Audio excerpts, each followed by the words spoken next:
ನಮಸ್ಕಾರ ಕಲ್ಮಡ್ಕ.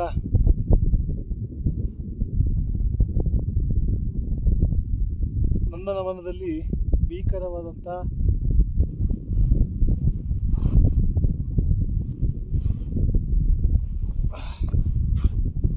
ಹಿಮಪಾತವನ್ನು ನಾವು ನೋಡಿ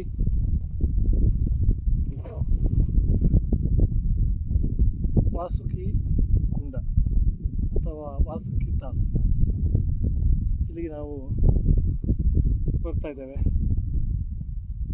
-5ರಿಂದ 8ರವರೆಗೆ ಇಲ್ಲಿಯ ಕ್ಲೈಮೇಟ್ ಇದೆ. ಈ ಮೊದಲಿನ ನನ್ನ ವಿಡಿಯೋ ಕೂಡ ಅದೇ ರೀತಿ ಇದೆ. ನಮ್ಮ ಮುಂದಿನ ದಾರಿ ಬಹಳ ಕಷ್ಟ ಇದೆ.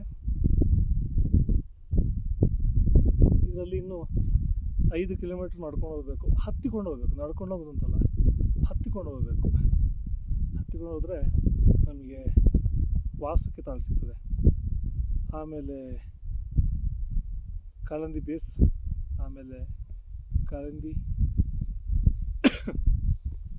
ಹಾಗೆ ಇನ್ನೂ 4 ದಿವಸ ಪೂರ್ತಿ ಪಾದಯಾತ್ರೆ ಇದೆ. ಬೆಳಿಗ್ಗೆ ತಿನ್ನಲಿಕ್ಕೆ ಕೇವಲ ಬ್ರೆಡ್ಡು. ನಮ್ಮ ಊರಿನಲ್ಲಿ ಇಡ್ಲಿ, ಸಾಂಬಾರು, ದೋಸೆ, ಉಪ್ಮಾ ಇಂಥದ್ದೆಲ್ಲ ತಿಂದವರಿಗೆ ನಮ್ಮ ಊರಿನ ನೀರು ದೋಸೆ ಅದನ್ನು ಮರೆಯೋದಿಲ್ಲ. ಇಲ್ಲಿ ಬಂದಾಗುವಾಗ ಅತಿಯಾದಂಥ ಆಸೆ ಆಗ್ತದೆ, ನಮ್ಮ ಸಾರು ಬೇಕು ಅಂತ. ನಮ್ಮೂರಲ್ಲಿದ್ದರೆ ಸಾಂಬಾರು, ಸಾರು ಯಾವಾಗಲೂ ಯಾರು ತಿನ್ನೋದು, ಸಾಂಬಾರು ಬೇಕು ಅಂತ ಹೇಳ್ತಾರೆ. ಆದರೆ ಇಲ್ಲಿ ಕೊನೆಯ ಪಕ್ಷ ಸಾರಾದರೂ ಒಂದು ಏನಾದ್ರು ಸಿಗ್ತದ ಅಂತ ನಾವು.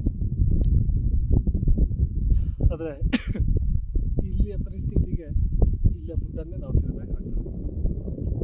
ಫುಡ್ ತಿನ್ನುವಾಗ ನಮಗೆ ವಾಂಕರಿಕೆ ಬರ್ತದೆ, ತಿನ್ನಲಿಕ್ಕೆ ತುಂಬ ಕಷ್ಟ ಆಯಿತು. ಮತ್ತು ಆದರೂ ಕೂಡ ನಾವು ಮೇಂಟೈನ್ ಮಾಡಿದ್ದೇವೆ. ಇವತ್ತಿನ ತನಕ ತೊಂದರೆ ಆಗಲಿಲ್ಲ, ಚೆನ್ನಾಗಿದ್ದೇವೆ. ಆ ಕಡೆ ಶಿವಲಿಂಗ ಪರ್ವತ, ಈ ಕಡೆ ಭಾಗೀರಥ ಪರ್ವತ, ಇವುಗಳನ್ನೆಲ್ಲ ಹತ್ತಿಕೊಂಡು ನಾವು ಮುಂದೆ ಹೋಗಬೇಕಾಗ್ತದೆ. ಅಲ್ಲಿಗೆ ಹತ್ತಲಿಕ್ಕೆ ಸಾಧ್ಯ ಇಲ್ಲ ಸ್ನೇಹಿತರೆ, ಖಂಡಿತ ಅಲ್ಲಿ ಸಾಧ್ಯ ಇಲ್ಲ, ಮನುಷ್ಯನಿಗೆ ಸಾಧ್ಯ ಇಲ್ಲ. ಮತ್ತು ದೇವರಿಗೆ ಗೊತ್ತಿಲ್ಲ ಏನು ಅಂತ. ತಪಸ್ವಿಗಳೇನಾದರೂ ಮಾಡ್ತಿದ್ರೆ ಏನೋ ಇಲ್ಲೆಲ್ಲ ಇರ್ತಿದ್ರೇನೋ ಗೊತ್ತಿಲ್ಲ. ಬಟ್ ಇದನ್ನು ನೋಡುವಾಗ ತಪಸ್ವಿಗಳಲ್ಲಿ ಇದ್ದಾಗಿ ಕಾಣ್ತದೆ. ಅದಕ್ಕಿಂತ ಹೆಚ್ಚು ನಮ್ಮ ಚಾರಣಿಗರು ಹೋಗ್ತಾ ಇದ್ದಾರೆ. ಇಲ್ಲಿ ನೋಡಿ, ನಮ್ಮ ಸ್ನೇಹಿತರಾದಂಥ ಕಿಶನ್ಜಿ ಅವರು ಬಂದರು ಇವತ್ತು. ಇವರು ಕಿಶನ್ಜಿ ಅವರು ನಮ್ಮ ಗೈಡು, ನಿಜವಾದ ಗೈಡು. ಇವರು ಕರೆಕ್ಟ್ A to Z ಪ್ರತಿಯೊಂದನ್ನು ಕೂಡ ನೀಟಾಗಿ ಹೇಗೆ ಹೋಗಬೇಕು, ಯಾವ ರೀತಿ ಇರಬೇಕು, ಪ್ರತಿಯೊಂದು ಜಾಗಿಯಲ್ಲಿ ಏನು ಹೇಳಬೇಕು ಅಂತೇಳಿ ನೋಡಿ. ನನ್ನ ಹಣೆ ಬರಕ್ಕೆ ಇವತ್ತು ನಾನು ಶೂ ಹಾಕ್ತೇನೆ, ಅದನ್ನು ಶೂ ತಗೊಂಡು ನಾನು ಚಪ್ಪಲೆಲ್ಲ ಹೋಗ್ತೇನೆ ಅಂತ ಹೇಳಿದೆ. ಇವತ್ತು ಪರಿಸ್ಥಿತಿ ನಾನು ಶೂ ಹಾಕಬೇಕಿತ್ತು ಅವ್ರು ಹೇಳಿದ್ದಾರೆ. ಹಾಗಾದ ಕಾರಣ ಸ್ನೇಹಿತರಾದಂಥ ಕಿಶನ್ಜಿ ಅವರಿದ್ದಾರೆ. आपका नाम क्या है? भरत जी है अभी हमारे पास. टोटली चढ़ने को बहुत अच्छा लग रहा है. थैंक यू किशन जी और भरत जी, बहुत धन्यवाद. ಅವರಿಗೆ ನಾವು ಥ್ಯಾಂಕ್ಸ್ ಹೇಳಬೇಕು, ಯಾಕೆಂದರೆ ನಮ್ಮನ್ನು ಅಷ್ಟು ನೀಟಾಗಿ ಕರ್ಕೊಳ್ತಾರೆ. ಆದರೆ ಮುಂದಿನ ನಮ್ಮ ಹಾದಿ ಅಷ್ಟು ಸುಲಭ ಇಲ್ಲ. ನಾವು ಎಲ್ಲವನ್ನು ಕೂಡ ಫೇಸ್ ಮಾಡಬೇಕಾಗ್ತದೆ. ಮತ್ತು ಮುಂದೆ ದೇವರು ನಮ್ಮನ್ನು ಚೆನ್ನಾಗಿಟ್ಟರೆ ನಾವು ಮುಂದೆ ಹೋಗ್ತೇವೆ. ಕಷ್ಟ ಇದೆ ಸ್ನೇಹಿತರೆ. ಯಾರಾದರೂ ಹೇಳಿದರೆ ಕಾಲಂದಿ ಕಾಲು ಪಾಸು ನಾವು ಒಂದು ಟ್ರೆಕ್ಕಿಂಗ್ ಮಾಡ್ತೇವೆ ಅಂತ ಹೇಳಿದರೆ 50 ಸತಿ ಅಲ್ಲ, 100 ಅಲ್ಲ, 1000 ಸತಿ ಆಲೋಚನೆ ಮಾಡಬೇಕು. ನಾವು ಈ ಪರಿಸ್ಥಿತಿ ಇರ್ತೀವಿ, ನಾವು ಆಲೋಚನೆ ಮಾಡ್ತೀವಿ ನಮಗೆ ಇದು ಬೇಡಾಗಿತ್ತು ಅಂತ ಆಲೋಚನೆ ಮಾಡ್ತಾಯಿತ್ತು. ಖಂಡಿತ ಇದು ಗೊತ್ತಿಲ್ಲ, ನಾವು ಏನೋ ಒಂದು ಭಯಂಕರ ಅದ್ಭುತ ಒಂದು ಸಾಹಸ ಮಾಡಲಿಕ್ಕೆ ಹೊರಟಿದ್ದೇವೆ ಅಂತ ನಾವು ಅಂದ್ಕೊಂಡೇ ನಾವು ಹೊರಟದ್ದು. ಸಾಹಸ ಎಲ್ಲ ಹೌದೇ, ಆದರೆ ನಾವು ನನಗೂ 50ಕ್ಕೆ ಹತ್ರ ಆಯಿತು. ಈಗಿರುವಾಗ ನಮ್ಮ ಆರೋಗ್ಯವೂ ಬಹಳ ಮುಖ್ಯ. ಹತ್ತೋದು ಕಷ್ಟ.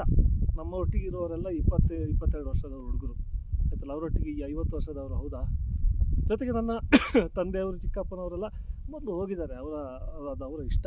ಆದರೆ ಪರವಾಗಿಲ್ಲ, ಓಕೆ, ಹೇಗೆ ನಡೀತಾ ಇದೆ. Thank you. ರಾಮ್ ರಾಮ್, ಜೈ ಶ್ರೀರಾಮ್, ನಮಸ್ಕಾರ.